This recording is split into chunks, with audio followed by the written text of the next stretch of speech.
Okay, so we're out for a little ride, do a little bit of mild off-roading, because I don't like to ride on asphalt that much. Dirt is for riding, asphalt is for getting there.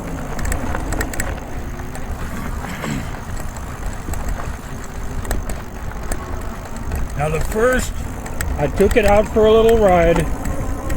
I'll be honest with you, this is not my first time on it. Took it out for a little ride, and the goat heads got me first thing out of the box. First ride. I made it home, but the tire went flat while I was at home from the tiniest little goat head. So these tires, paper thin. The inner tubes, paper thin. Took some slime, slime, that green stuff, put it in the tires, aired them back up. It only flattened the rear tire, but I put the slime in both tires because I know I'm going to run into some goat heads again at some point.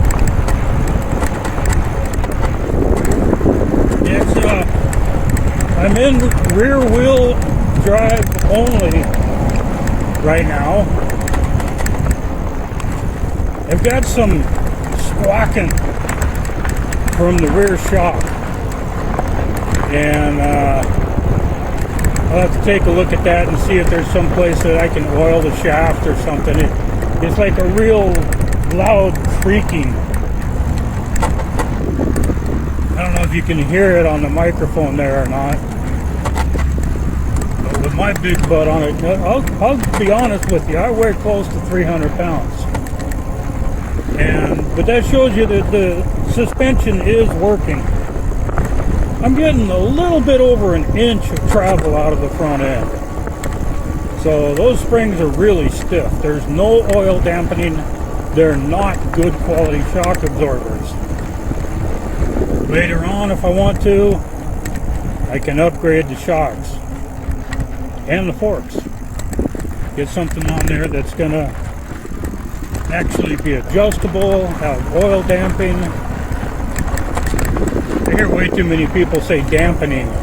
No, you're not getting the shocks wet. That's what dampening is. You're damping the movement.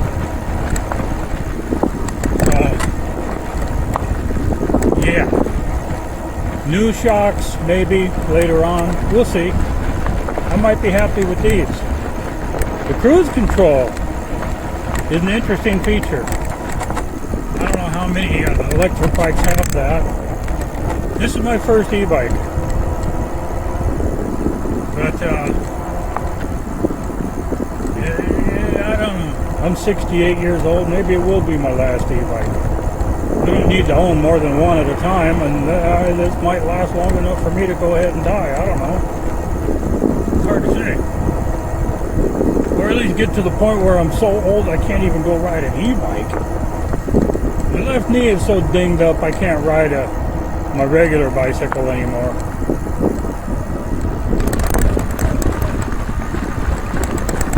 It's not the kind of suspension you're going to be wanting to go out off-road and go off of jumps and stuff like that. The Shimano group chain and pedals and cranks and derailleur is not the highest dollar one, so if I went off a jump on this, I'd probably bend the cranks because it just puts too much weight into them. But for just getting out there, cruising around, being outside, having fun, this will work just fine.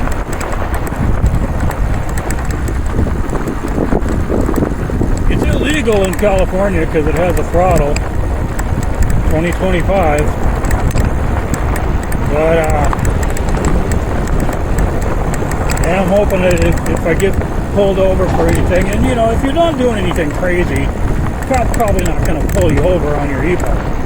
Especially the way I ride off to the shore most of the time. Yeah, I'm just going to be respectful and play dumb. Oh, I didn't know it was illegal. Nobody told me. If it's illegal, should they ship it to California? I don't know. There's cruise control came back on. I'm just going to leave it on and go around this corner and stay in on the shoulder. Well, staying mostly on the shoulder. Coming up here pretty soon, I got to get off the shoulder to go over this bridge. It's a little lumpy over here. You can hear the forks. I haven't bottomed them out, but they top out. When you come off of the bump, yeah, I'm slowing down, so I'm climbing up this hill with my big butt on here. Throwing a little throttle. Speed starts slowly climbing back up. Push the red button. All of a sudden, I got two-wheel drive. I got 2,000 watts instead of 1,000. Push that button again. I'm back to rear-wheel drive. Very convenient. Now we'll listen for the fork topping out. Hear it? Yeah. It's not hurting anything. It's just making noise. And we're going to disturb the raven in the middle of the road here. Oh, that wasn't a raven. That was a buzzard. Alright. I thought it was kind of a big bird to be a raven.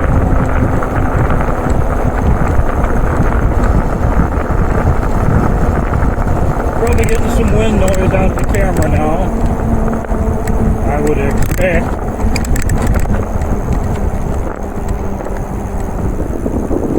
But we're going to slow it back down to 15, 16 miles an hour. Let the cruise control kick back in.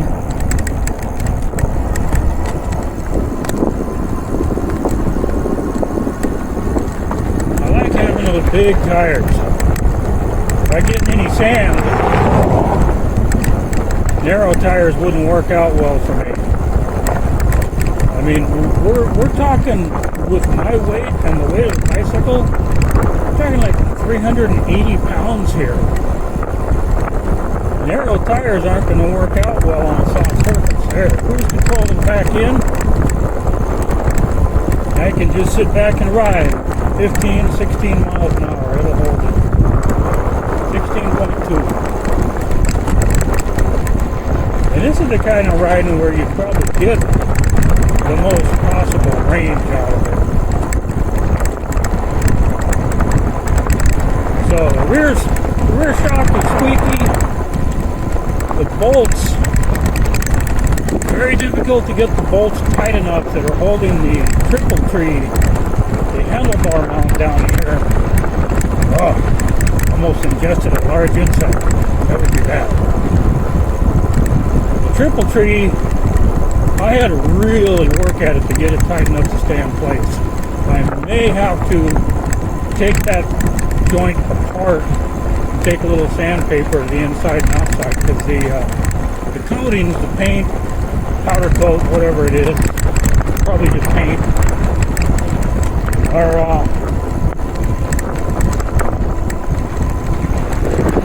too slick. And no matter how much you tighten those bolts, they don't want to stay in place. It tries to turn on you. Thankfully, I got a lot of places to ride out here where nobody's going to bother me. Yeah, I don't think the cops are going to chase me on my off-road trails and stuff like that I'll be riding on later on once I get to really trust the thing. I think I'm going to have a lot of fun with this. Let's see what happens if you're in cruise control and you push the front wheel drive button. Nothing. There's no indicator whether you're in two-wheel drive or one-wheel drive on the controller, the panel here, the display. No indication whatsoever.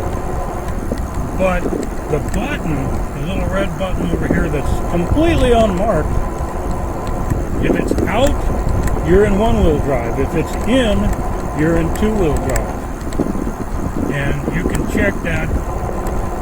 It's very little difference between in and out, but it definitely, the button stays in on two-wheel drive, it stays out on one-wheel drive.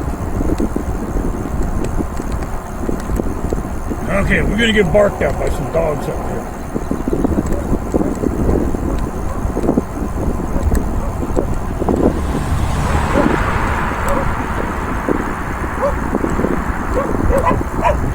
Sheepdogs. They're cool. They probably just want somebody to play with.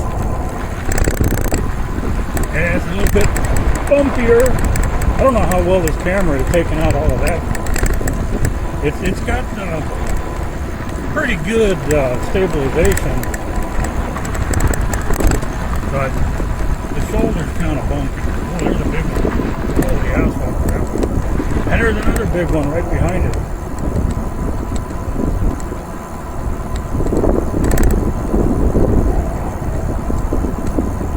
Kind of a chilly day. Yeah, I could probably be comfortable either wearing a sweatshirt or not wearing a sweatshirt right now.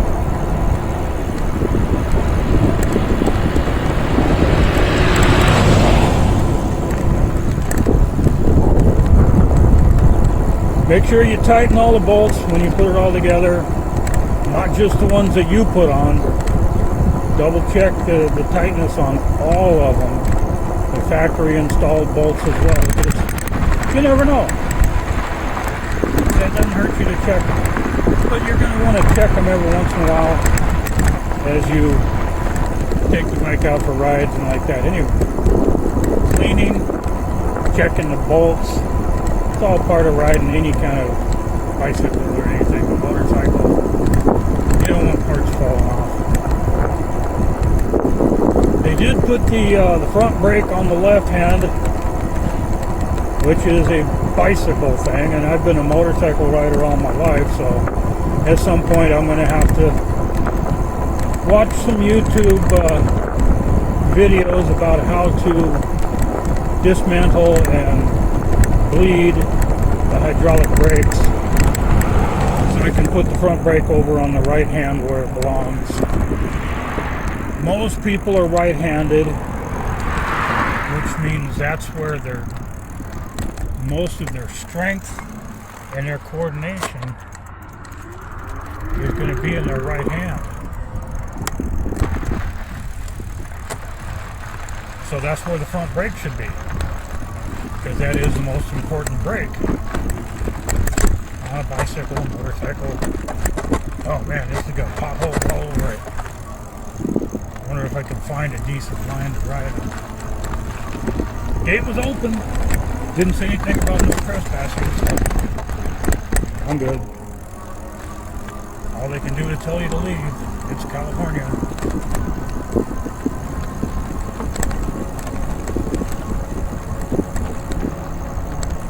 Yeah, I was hoping this was going to be all dirt. But anyway, I'm going to get onto some dirt and do a takeoff from a dead stop with it in two-wheel drive. It does accelerate faster in two-wheel drive, and it goes to a higher top speed in two-wheel drive. But with that big butt on the back end, it's in two-wheel drive on reasonably loose dirt. When I nail the throttle from a dead start, you get wheel spin out of the front end.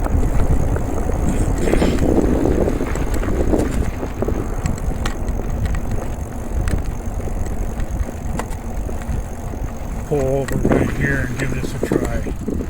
Put it in two-wheel drive, come to a full and complete stop. You'll probably be able to hear it. Later on, I'll do some more in-depth videos on this, and I'll put a camera on a tripod on the ground and you'll be able to see the front wheel spin. Not a lot, just a little. You know what? I have a tripod with me, and I have this camera. I'm going to do that right now.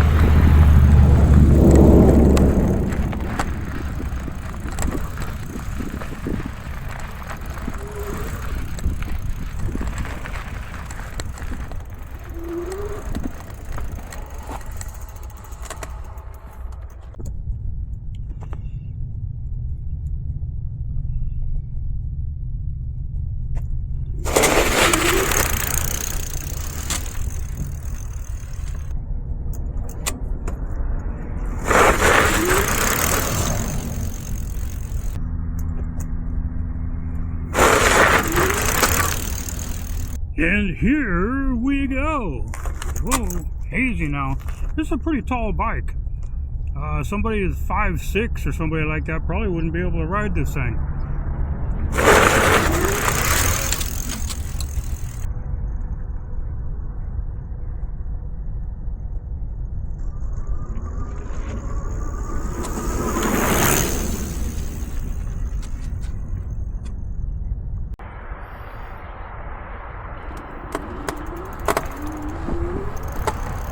Not entirely sure it's the shock that's doing all this stuff.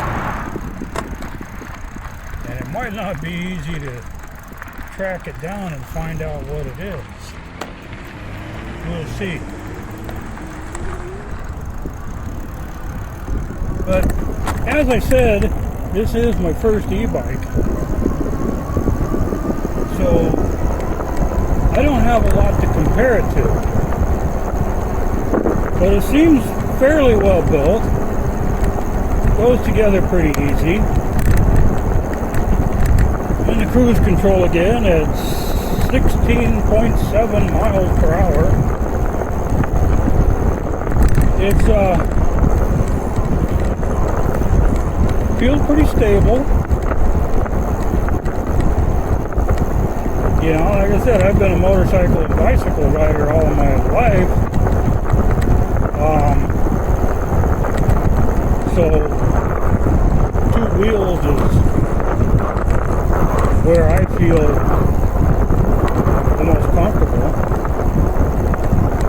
I just love being out riding and everything. So, you know, for the price that I paid for it, by the time you watch this, you might not be able to get it for the price I paid for it. $1,200 and some dollars total.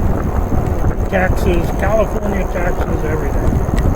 Okay, because California, well, it's California.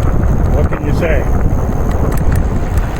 And so I was like $1,270 complete because there was no shipping. There was the company Bluvall on their website had the bike on sale. And then a YouTube channel that I was watching. Here's the dogs again. Sheep dogs. Ooh, that's a big, we don't want to fall in that hole. Hello, dogs. I'll put the link in the description for the YouTube video that I found the bike on. I would have known nothing about it except that he had a coupon code. I don't know if that's still valid. I don't know if the company Bluvall has it still on a deep reduction sale. That could cost you over $1,700 taxes and all that. But I got a good deal. And that's what made me decide that I needed an electric bicycle. So for the price, 2,000 watt motors, 2 large batteries, and hydraulic disc brake for 180 millimeter rotors, which they do work. They work quite well. get up here on the asphalt, and both brakes. Got a squeak in that front brake. So I'm going to have to take the front brake apart and do all the things that you need to do to get rid of the squeak. I'll take a little bit of sandpaper to the pads and a little bit of sandpaper to the rotor and make sure everything's nice and clean. Because we don't need brake squealing on such a quiet bicycle. I'm riding along here 15 miles an hour. All I hear is the knobbies hitting the ground.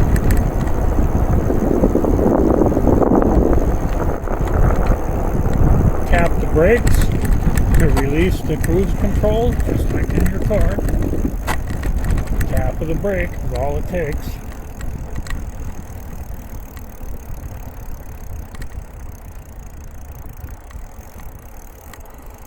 Well, there's a skeeter pond. I need some fish in it to get rid of all them skeeters.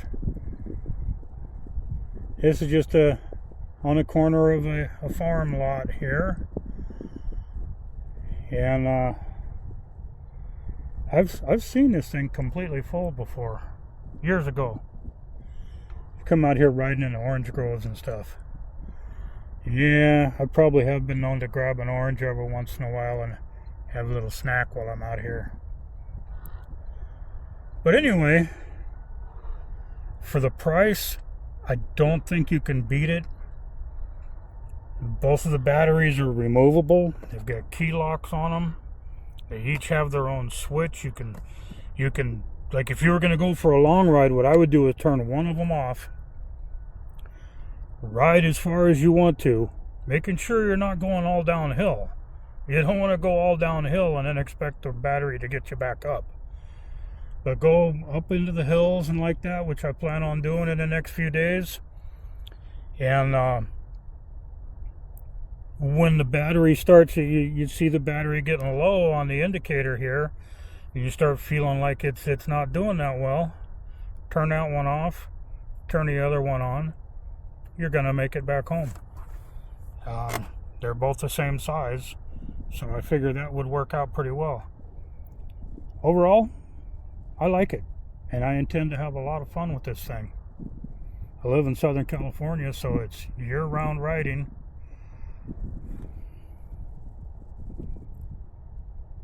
Have fun. Oh, wait a minute. We gotta burn out.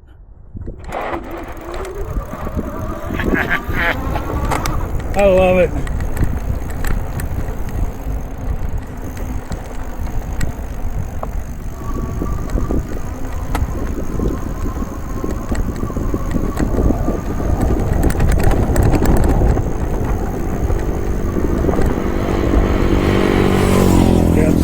The illegal riders here.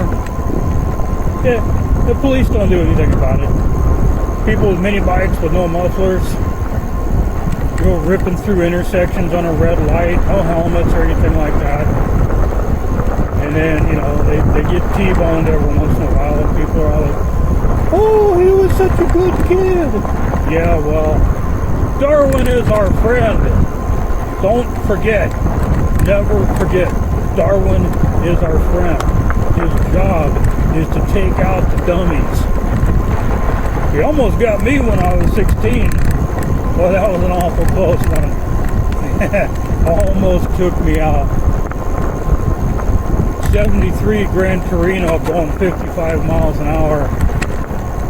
I ended up in front of him somehow and got T-boned. I was wearing a helmet. I did get a concussion, but I'm pretty sure I would have died instantly from the kind of impact that I took if I hadn't been wearing a helmet. So I'm a big fan of helmets. I've had my head dinged up pretty bad on bicycles, mini bikes, motorcycles. I just put a helmet on and I feel like I've done what I can. I got what do they call it? detached retina in my left eye one time from a mountain bike crash. I had a helmet on, but I hit hard. Oh, did my head hit hard. I felt that, let me tell you. Gonna go to twin engines so I can get up over the bridge well. I hit my head real hard, and there was like this wavy section in my vision on my left eye. Oh, that was kind of strange. I was pretty dinged up overall.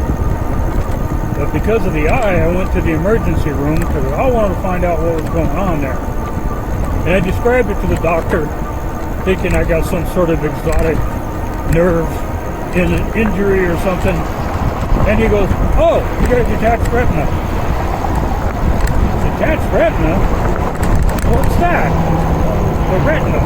It's detached. It's no longer attached to the back part of your eyeball. So, what happens now? Take it out of two-wheel drive? He goes, well, it'll go back into place and be fine in 3 or 4 days. On its own. Or not. I'm like, wait. Or not? What are you talking about, or not? Yeah, that's not working for me. What do you do if it doesn't go back into place? Well, then we have to operate on it. I said, what? No. You don't understand. We don't operate on eyeballs. You know, fear starts coming in at that point. Like, operate on the eyeball? No. Yeah, that's what we do. We put it back into place. No. Let me tell you, it went back into place in about 3 days, like you said, and it's only given me a little bit of trouble since then, always for a short period of time. But those 3 days, that was a long 3 days, because that whole time I was living in fear of having to have surgery on the inside of my eyeball. Like, no way. That scared me. And let me tell you, without a helmet, where I was riding on this trail outside of Redlands, I would have laid out there and died. I most likely would have bled to death. Because you know how head wounds bleed. The way I hit, my head would have been opened up. And I probably wouldn't have made it. So yeah, helmets are very important to me. They've saved my life countless times. Literally countless times. I have thrown away more helmets than most people have ever owned. Anybody that doesn't wear a good helmet, a well-made helmet, when they're riding 2 wheels, is just begging for it. Head injuries are bad. Real bad. Try not to get it. Do your best not to get any major head injuries. They don't heal well. They're very difficult for the doctor to put back together. And when they do put them back together, it's usually not like the way it was. Avoid the head injuries. Strap on a good helmet.